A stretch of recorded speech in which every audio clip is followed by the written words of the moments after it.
మీ business ను develop చేసుకోవాలి అనుకుంటున్నారా? మీ పరపతిని పెంచుకోవాలి అనుకుంటున్నారా? అయితే ఓకే టీవీ ద్వారా L band, Aston band ad, scrolling ad, ad with voice overs, logo bug, video ads ద్వారా మీ యాడ్స్ ను పబ్లిష్ చేసుకోండి.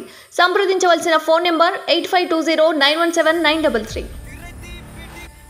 మీతో మాకు పోలికేంటి? ప్రజలతో చీకొట్టించుకున్న కాంగ్రెస్, స్కాములు అవినీతికి ఆ పార్టీ కేర్ ఆఫ్ అడ్రస్.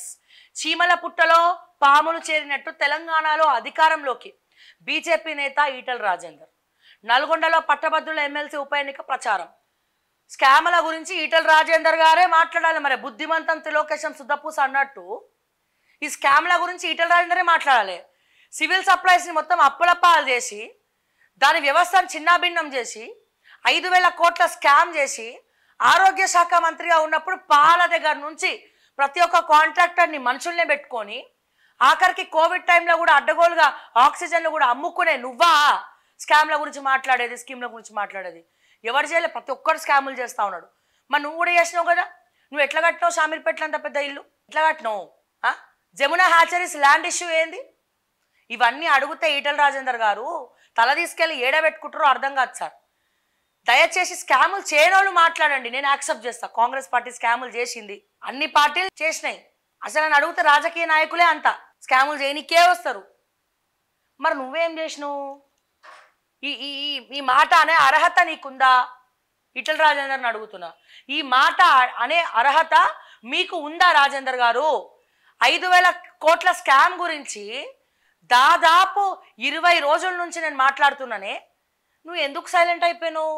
నీ సోషల్ మీడియా బ్యాచ్ తోటి అడ్డమైన కమెంట్లు పెట్టిస్తున్నావు కదా. నీ స్కామ్ బయట పెడుతున్నందుకు నీ సోషల్ మీడియా బ్యాచ్ నుంచి అడ్డమైన కమెంట్లు పెట్టిస్తున్నావు. 5,000 కోట్ల స్కాము. మరి నువ్వు ఎందుకు ప్రెస్ మీట్ పెట్టి ఈ స్కామ్కు నాకు సంబంధం లేని ఎందుకు చెప్తలేవు? నువ్వు భయం అవుతుందా? మోడీ దాకా పోయిందంట కదా ఇష్యూ, అక్కడ దాకా పోయిందంట కదా ఇష్యూ. వాళ్ళేమో నీకు దైవత్వం ఉంది, నువ్వు మంచిగా జై శ్రీరామ్ అంటావని వాళ్ళు అనుకుంటారు పాప మా బీజేపీ వాళ్ళంతా. కానీ నువ్వు ఏనాడైనా జై శ్రీరామ్ అన్నవా? అసలు నీకు మల్కాజ్గిరిలో ఆర్ఎస్ఎస్ సపోర్ట్ ఉన్నదా? చేసిరా మొన్న ఎక్కడన్నా బైక్ ర్యాలీలు? పైగా ఎస్టీ ఎస్సీల మీద మీ అనుచరులు పోయి దాడి చేసి ఉప్పల్ ప్రెస్ క్లబ్లో 5,000 కోట్ల స్కామ్ చేసినావు నువ్వు. 5,000 కోట్లు. ఇప్పటికి కూడా 1,300 కోట్ల ఇంట్రెస్ట్ కడుతున్నాం తెలంగాణ ప్రజలు.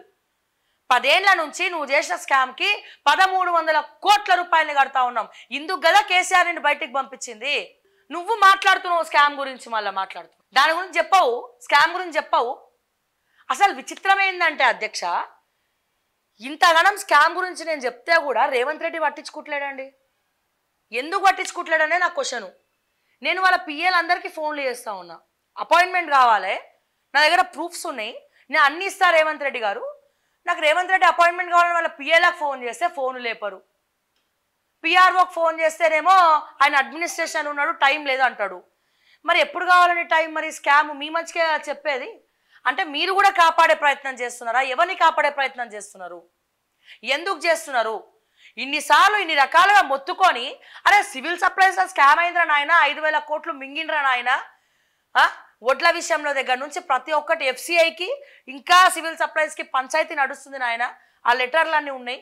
తీసుకున్న అప్పు 1,700 కోట్లు, కట్టిన మిత్తిలు ఇప్పటి వరకు 1,300 కోట్ల మిత్తిలే కట్టినాం, ఇంకా కడుతున్నాం. సివిల్ సప్లైస్ చీకట్లా మునిగిపోయింది. దానికి అసలైన సూత్రధారి ఇగో ఈటెల రాజేందర్. అందుకేనయ్యా కేసీఆర్ గెంటేసింది. ఆయన అప్పుడు కాంగ్రెస్ గ్రాఫ్లో లేదు కాబట్టి ఆయన మళ్ళీ ఎక్కడ బీజేపీ దృష్టికి పోయి కేంద్ర ప్రభుత్వం మళ్ళీ ఈయన మీద కేసులు వేస్తుందని భయంతో చాలా తెలివిగా పోయి బీజేపీలో జై శ్రీరామ్ అని జాయిన్ అయ్యాడు. ఎన్నడూ కూడా జై శ్రీరామ్ అన్న వ్యక్తి కేవలం ఆయన స్కామ్ నుండి బయటపడికే బీజేపీకి పోయిందని చెప్పి నాకు చెప్తా ఉంటే, ఇక్కడ రేవంత్ రెడ్డి ఏం చేయాలా? స్కామ్ బయటకు వచ్చినప్పుడు దాని గురించి అట్లీస్ట్ ఎంక్వైరీ చేయాలనా? ఎంక్వైరీ అయినా చేయాలనా? మేము పిలిచి ఇస్తాంరా నాయన అనే వాళ్ళు అపాయింట్మెంట్ ఇస్తలేరు. పిలిచి ఇస్తామన్నా ఇస్తలేరు అంటే ఎవడెవడికి అమ్ముడు పోతున్నాడు? ఈ రాజకీయ నాయకులు అందరు ఒకటేనా? ఈ పార్టీలన్నీ ఒకటేనా? స్కామ్ గురించి ఎవరు కూడా మాట్లాడే దమ్ములు లేవా అని చెప్పి నేను అడుగుతా ఉన్నా ఈ రోజున.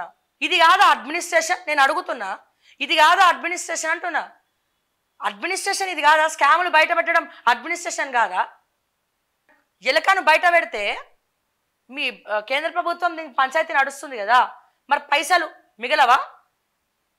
పైసలు నీకు అక్కిచ్చరావా వాళ్ళతోటి? ఇది కూడా అడ్మినిస్ట్రేషన్లో భాగమే కదండి. మరి ఎందుకు టైం ఉండదు అంటున్నా నేను.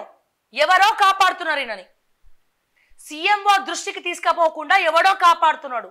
ఎందుకు కాపాడుతున్నారు? అసలు ఈటల రాజేందర్కి కాంగ్రెస్లో ఉన్న వాళ్ళకి సంబంధం ఏంది? పైకేమో మైకుల ముందు తిట్టుకుంటున్నారు, వెనకాల స్కామ్ గురించి బయట పెడుతుంటే ఎందుకు సీఎంఓ చర్చ జరపట్లే? నేను డైరెక్ట్గా చెప్తున్నా, ఈయన గురించి మీకు కావాలంటే మొత్తం ఇన్ఫర్మేషన్ సివి ఆనంద్ దగ్గర ఉంటుంది. ఎందుకంటే సివిల్ సప్లైస్ కమిషనర్గా సివి ఆనంద్ గారే ఈ కేసుని డీల్ చేశారు. స్కామ్ ఎట్లా జరిగింది, ఏం జరిగింది, ఆడిటింగ్లో విస్తులపోయే నిజాలు బయట పెట్టినప్పుడు సివి ఆనంద్ గారు కమిషనర్గా ఉన్నారు. సివి ఆనంద్ గారిని పిలిచి ఈ స్కామ్ గురించి డీటెయిల్స్ అడిగితే ప్రతి ఒక్కటి ఆయన చెప్తాడు అని చెప్పి నేను చెప్తా ఉంటే మీరు చేయాల్సిన డ్యూటీ మీరు చేయరు. అంటే ప్రజలారా అర్థం చేసుకోండి, రాజకీయ నాయకులు ఏంది, పార్టీలు ఏంది, కథలేంది, వీళ్ళ కథలేందో మీరు అర్థం చేసుకోండి. ఎవరితో కుమ్మక్కయ్యండు, ఎవడు ఏం చేస్తున్నాడో ఏం అర్థం కాని పరిస్థితి. పైకి మాత్రమే ప్రజల ముందు వచ్చి బూతులు మాట్లాడుకుంటారు, వెనకాల హమీ తుమి ఏకే అని తుమ్ముకుంటారు.